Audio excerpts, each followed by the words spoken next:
y pues se me quedan medias. Sí, de hecho, tengo una tarea pendiente.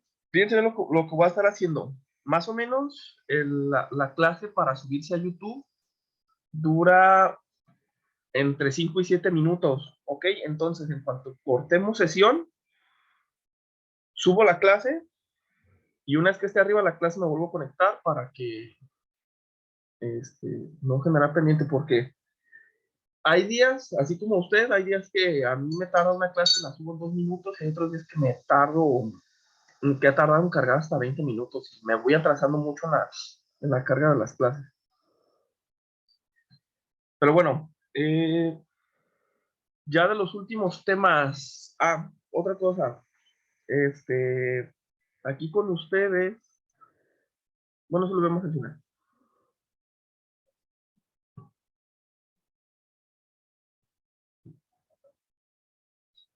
Ya estamos en pelvis, la pelvis ósea. ¿Qué me pueden decir acerca de la pelvis con su relación? Que iba a ser un punto de transición entre la columna y miembro inferior, y por tanto es donde va a recaer el peso del cuerpo. ¿Ok? ¿Qué más podemos decir de la pelvis? Que estabiliza parte del miembro superior.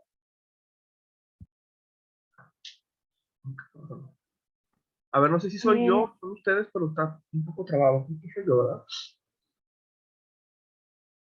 Es diferente en el tipo, por ejemplo, hombre es diferente al de la mujer.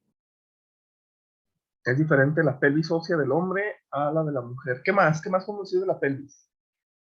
El anillo pélvico es dinámico, Ujú.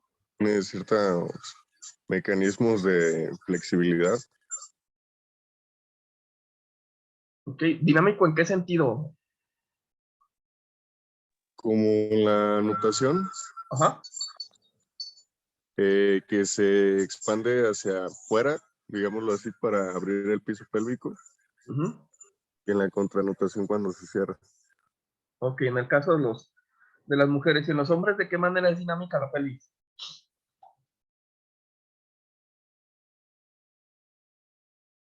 Porque obviamente hay un dinamismo eh, tanto en hombres como mujeres. ¿Cuál es la principal característica dinámica de la pelvis en el hombre? ¿Quién me puede aportar algo de ahí? A ver, Isis, usted dígame, ¿cuál es la diferencia dinámica de la pelvis del hombre?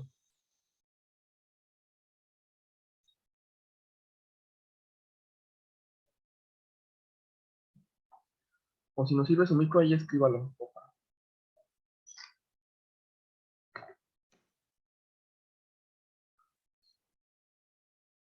A ver, Natalia, Ornella.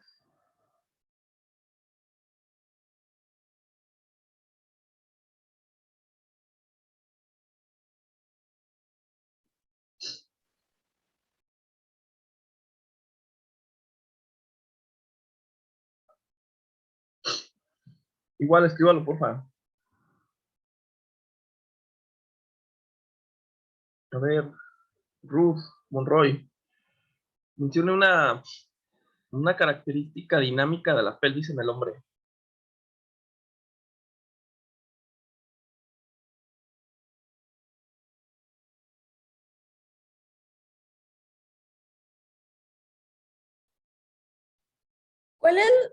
¿Qué es lo que está preguntando bien, profe? La característica de la pelvis Una del hombre característica en dinámica. general. Ajá, una característica dinámica de la pelvis en el hombre. O de la pelvis masculina.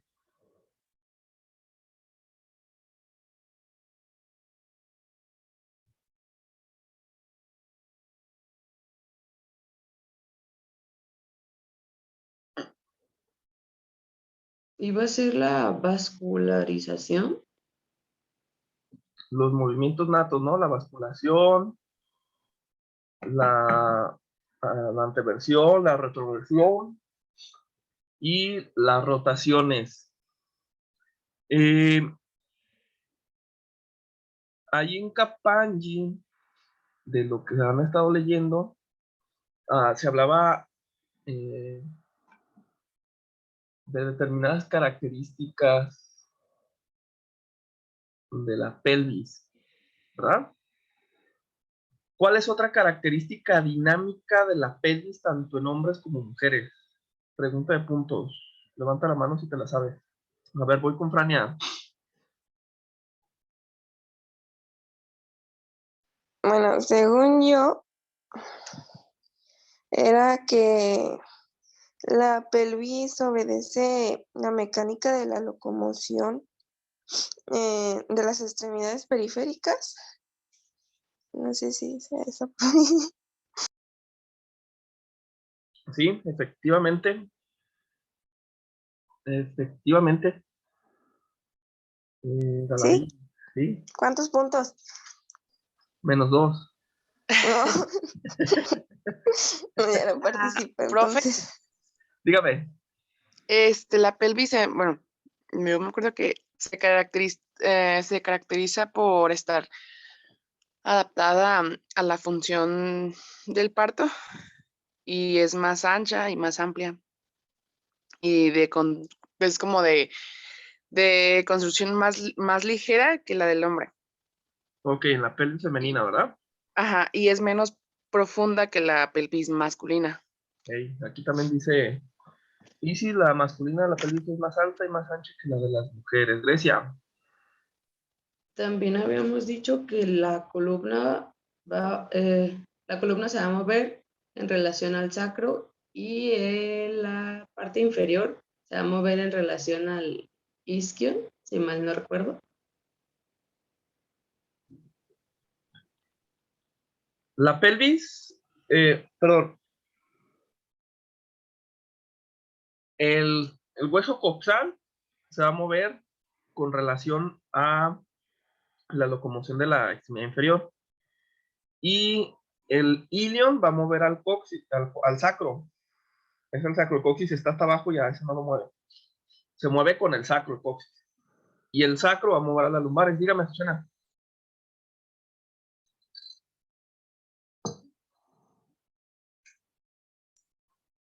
¿Azucena? Azucena de noche. Ya. ¿Sí me escucha? Sí. Otra es que, pues bueno, la de la femenina es menos profunda que la pelvis masculina y sus diámetros son mayores. También los huesos ilíacos se extienden más hacia los lados que el hombre y esto, bueno, en sí lo que explica, pues que la mujer tenga las caderas más anchas. Sí, sí, efectivamente. Lo que les comentaba, bueno, un grupo de anatomía, estábamos hablando de eso, ¿no? De que esa es una de las causas por las que hay algunas mujeres que cuando las vemos de frente o de posterior, vemos que tienen una cadera muy amplia o esa región de la cadera es muy amplia. Y con respeto, pues, porque la sesión se está grabando, también vemos que hay mujeres que tienen unos glúteos más grandes con relación a otras mujeres y que el glúteo de las mujeres es mucho más grande que el glúteo de los hombres por la constitución de la estructura que soporta a los glúteos y obviamente pues la pelvis ser más ancha, sobre todo los isquiones, digo los ilion, que es donde se va a originar el hueso glúteo, pues va a dar la apariencia de que estén más largos y más anchos los músculos glúteos. Y que de igual manera, pues, lo que es la cadera, esta porción de aquí de la cadera, se abre más hacia lateral y hacia oblicuo, ¿vale? Entonces, fíjate bien. Dígame, Mar.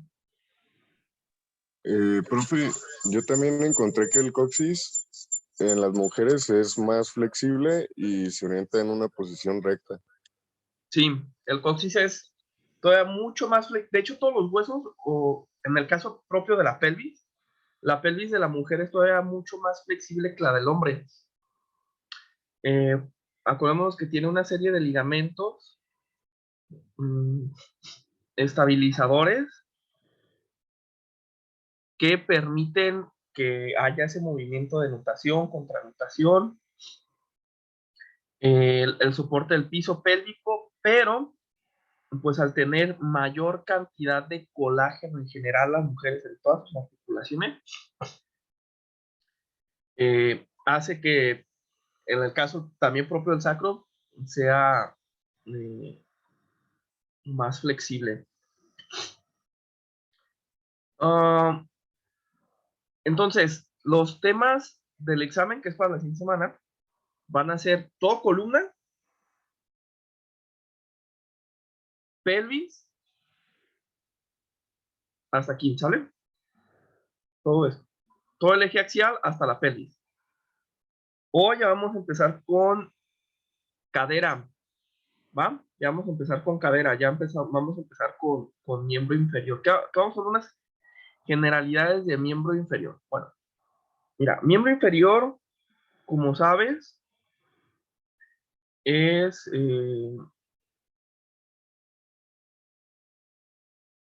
está compuesto de los huesos femorales, las tibias, el peroné, los tarsos o los huesos del tarso, los huesos del metatarso y las falanges o los ortejos.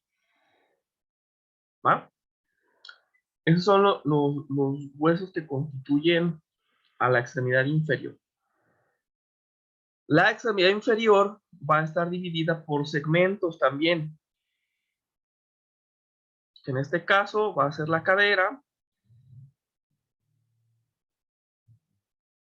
el muslo, la rodilla, el tobillo y el pie.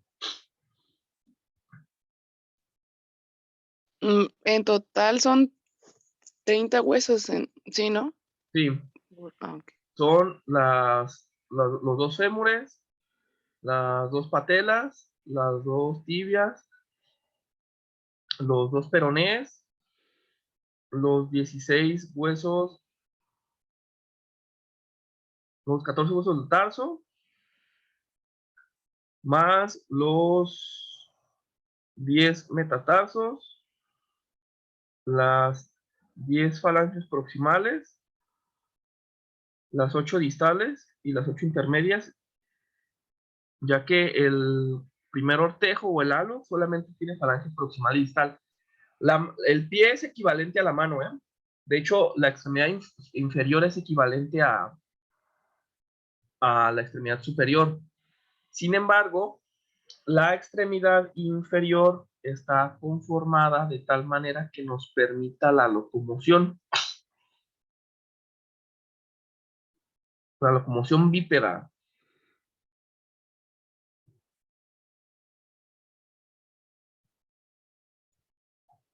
Bípeda.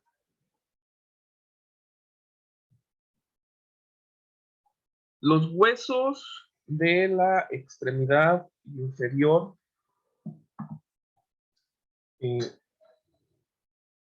van a estar constituidos también de pues, varios ligamentos, tendones, músculos y sus propias articulaciones, ¿no? En este caso va a ser la articulación coxofemoral, que es propiamente la articulación de la cadera, la articulación femorotibial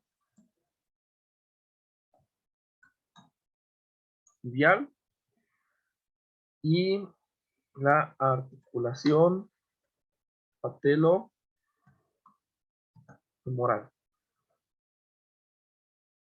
Femorotibial entre el fémur y la tibia, patelofemoral entre la patela y el fémur, ¿vale? De hecho, aquí se dan los síndromes patelofemorales en la rodilla.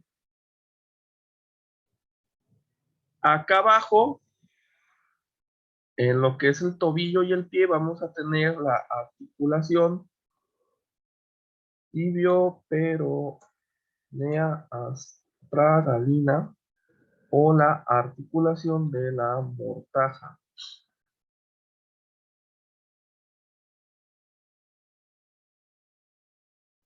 Aquí ya en el tobillo, lo que es el tobillo, también vamos a tener una articulación, que lo voy a poner acá a este lado, que va a ser la articulación astrágalo, calcánea o subastragalina.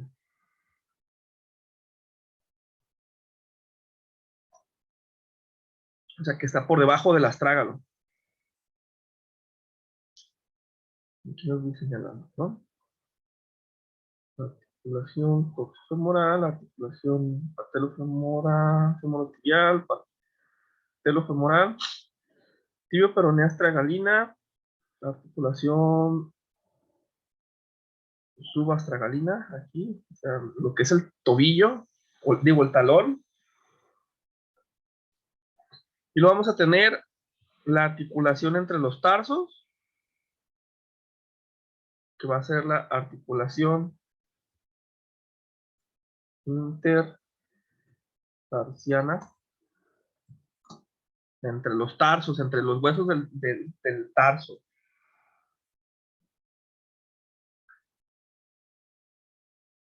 Y luego vamos a tener la articulación, aquí abajito, vamos a poner acá. Aquí. La articulación metatarso-falángica,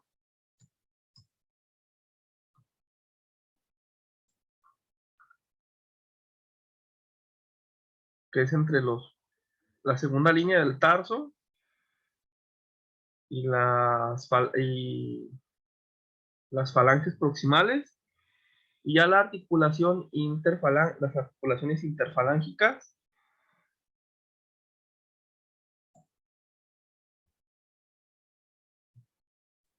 falángicas proximales,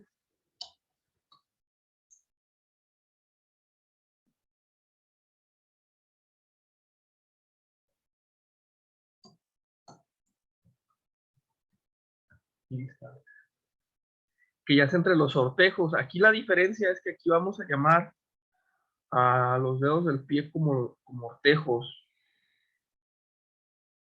Siguen siendo falanges, pero para diferenciarlos los vamos a denominar ortejos. Y esta nomenclatura ya tiene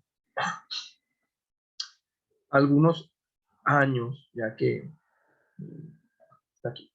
Y aquí me faltó una que es la articulación tibio-peronea proximal.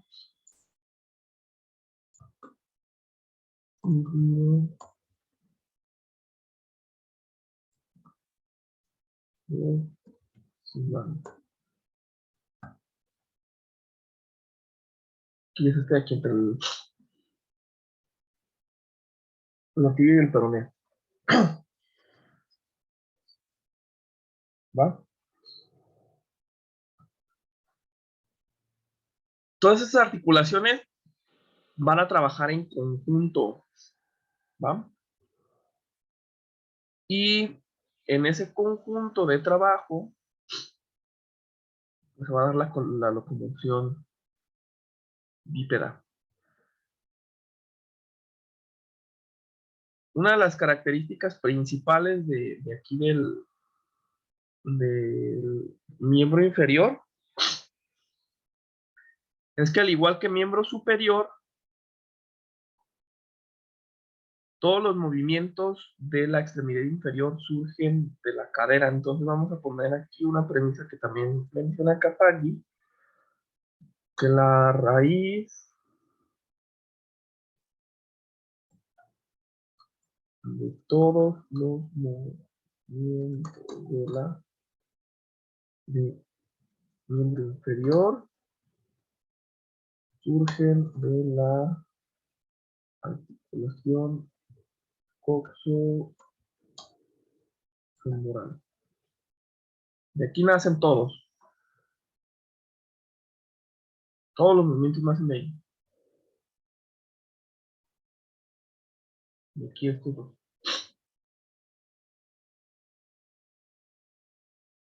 ¿Por qué es coxofemoral? Bueno, porque ya quedamos que la suma del udilio, isquio y el pubis se va a llamar hueso coxal.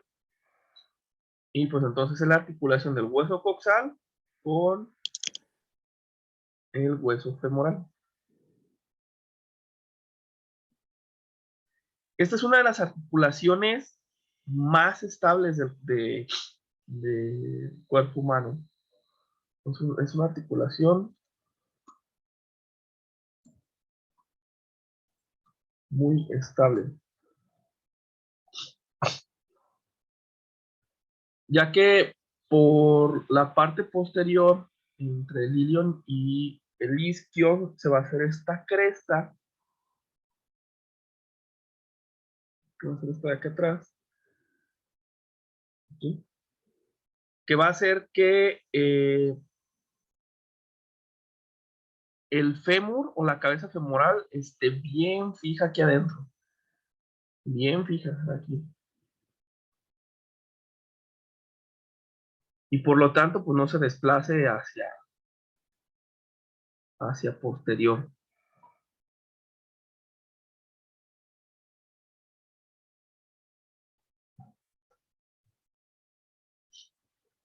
También esta articulación coxofemoral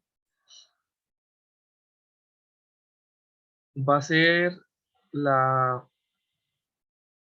el punto de anclaje de los flexores, extensores, rotadores internos, externos, abductores y aductores. Por lo tanto, la cadera va a producir, la cadera puede producir movimientos de circunducción. O sea que los hace en los 3 planos y los 3 ejes. 3 de 3. Entonces se va a mover, la cadera se va a mover en el plano coronal, en el plano sagital y en el plano transverso. Por lo tanto, va a ser en el eje anteroposterior, en el eje longitudinal y en el eje transversal. Ahí se va a mover la cadera.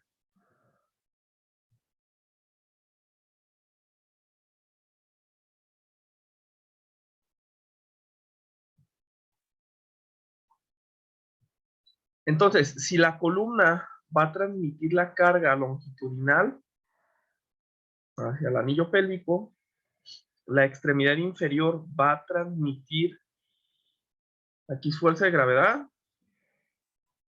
Cuando es longitudinal, fuerza de gravedad. Y cuando es ascendente, va a ser fuerza de carga. ¿Puede repetir eso, profe? Sí. Cuando es descendente hacia abajo, va a ser fuerza de gravedad, o sea que la columna va a transmitir la fuerza de gravedad hacia la pelvis. Entonces, la extremidad inferior va a transmitir una fuerza ascendente, pero de carga. Por eso, en las patologías, sobre todo en las fracturas de cadera, se vuelve imprescindible que si no hay una comodidad o no hay una contraindicación inicial posterior a las fracturas de cadera, se proceda a la transmisión de carga en bipedestación. Por eso la rehabilitación de fractura de cadera termina la cirugía, sale de la anestesia, no hay datos de alarma o no hay signos de cuidado que se tengan que tomar en cuenta. Se le despierta al paciente, se empieza a trabajar tronco y empezar a descargar carga sobre la cadera. ¿Por qué? Porque si no, entonces los músculos empiezan con atrofia, pierden propiocepción y se va perdiendo la capacidad de enderezamiento. Lo que puede llevar a que este tipo de pacientes tengan una alta probabilidad de secuelas postquirúrgicas o que incluso puedan llegar a morir por un mal abordaje o un abordaje no óptimo.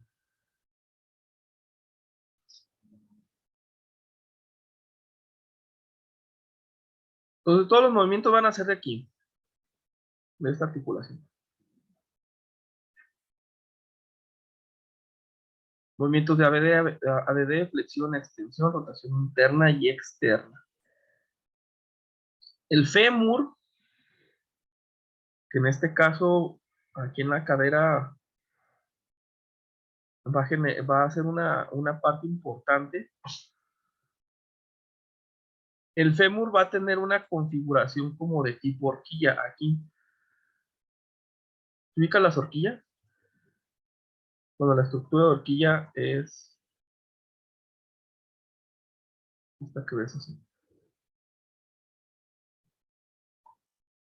Donde va a estar un travesaño, va a estar un poste y va a haber un soporte intermedio entre el travesaño o la porción horizontal sobre la vertical para que este punto en específico, para que aquí en específico haya una capacidad de carga muy importante. ¿Dónde lo vemos esto? Por ejemplo, en la construcción, ¿no? Cuando utilizan los mecanismos de polea. En la construcción de puentes, en la construcción de edificios, en la construcción de estructuras antisísmicas, etcétera, etcétera. Entonces, la naturaleza y el diseño inteligente nos ha provisto de nuestra horquilla natural. ¿Sí?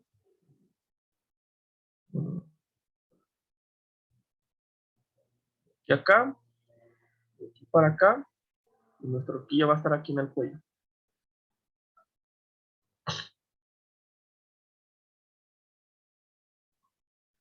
¿Cuál es la porción más frágil o el punto de quiebre?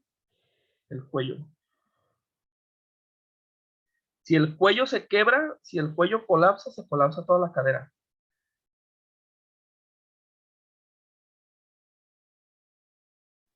Profe, entonces es más común ver una ruptura que una luxación. Exactamente. ¿Apellidos? Rodríguez Colín. Sí. De hecho, la cadera muy difícilmente se luxa, ¿eh? Cuando se luxa es que ya de plano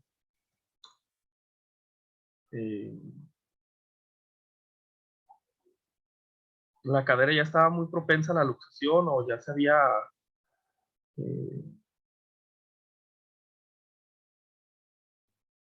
Profe, colapsado por algo. yo nací con una luxación en la cadera. ¿Congénita o se la provocaron? Creo que fue al momento de sacarme en el parto, fue cuando me luxaron la cadera. Sí. No, perdón, venía sentada, entonces no sé. Ah, ok, ya. Sí, si venía sentadita, ¿la sacaron por las piernas o sí la giraron? ¿No sabes? No, por las piernas. Ah, pues con razón. Sí, sí la luxaron. Sí, de hecho, por eso en el embarazo se vuelve imprescindible que las mujeres estén viendo constantemente sus chequeos y que les estén haciendo sus ultrasonidos para ver la posición del producto. Ya que si en el parto, a menos de que la hayan, si usted hubiera salido por cesárea, ¿fue natural o cesárea? Supongo que por parto natural. Cesárea, no, cesárea. Entonces estaba sentada. Sí, estaba verticalizada. Sí, por la cabeza, eh, el cuello uterino no iba a salir. Entonces, al momento de traccionar, los huesos las articulaciones está tiernita, entonces se luxa la cadera. ¿Cuánto tiempo duró para poder recuperar bien? No, la verdad no, no tengo idea, no sé. No tiene como que secuelas, no le duele la cadera, no le duele la espalda. A veces sí, la cadera me duele. Cuando camino siento así como si se me encajara el huesito de más, o no sé, como si se me saliera. ¿No siente como que de repente se le quiere salir la cadera? Sí, así siento en ocasiones. Ok. Inestabilidad coxofemoral. Fíjate bien, entonces, bueno, ya después estaremos hablando un poco más del caso de Ruth y estaremos viendo un poco de las luxaciones congénitas de cadera en los pacientes pediátricos. Pero,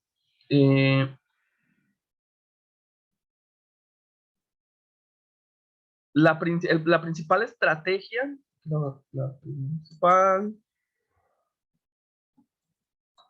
estrategia de rehabilitación en pacientes con alteraciones articulares se basa en el trabajo propioceptivo de fortalecimiento muscular. Quien me dé la razón del por qué, según lo que su raciocinio, su lógica, le doy 3 puntos. Levanta la mano. ¿Cómo, profe? Voy con Lupita. La razón por la cual este sea una de las estrategias importantes. Voy Lupita y luego Grecia. Va, Lupita. Porque la mayoría de los músculos del miembro inferior se insertan en la cadera, ¿no? No, Grecia. Porque tiene mucho que ver con el equilibrio. Porque, bueno, si pierden, bueno, Luego, yo he visto, ajá. ¿no? A ver, Yo dele, vi, dele, dele. yo Dele, llegué dele. a ver pacientes que llegaban con problemas de cadera y lo que los ponían a hacer era muchos, ¿cómo se llama? Ahí está ahí, ejercicios de propiocepción para que volvieran a mantener su peso y pudieran, pues, volver a mantenerse de pie. Por la transmisión de la carga. Ajá. Por la transmisión de la carga. De hecho, ¿te acuerdas que te dije? Columna transmite el eje, la carga longitudinal, ¿verdad? De la fuerza de gravedad. Miembro inferior transmite una carga ascendente o una fuerza ascendente de carga. Si toda la extremidad inferior no se trabaja definitivamente con carga, pierde su funcionalidad porque toda la extremidad inferior está diseñada para la carga. ¿Vale? A ver, vamos con Hernández.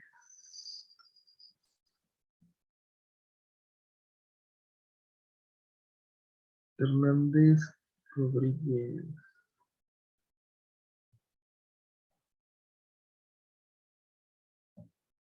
Ahí está. Por eso, por la carga. Que sí, muchos de los músculos, Lupita, sí nacen de aquí, pero no todos.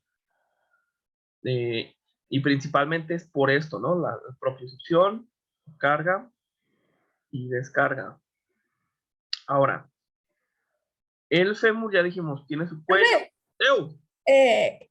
Nos volvemos a conectar porque ya quedó un minuto y si no, nos vamos a quedar como a media explicación ahorita. Bueno, nos conectamos de nuevo. Esto los veo.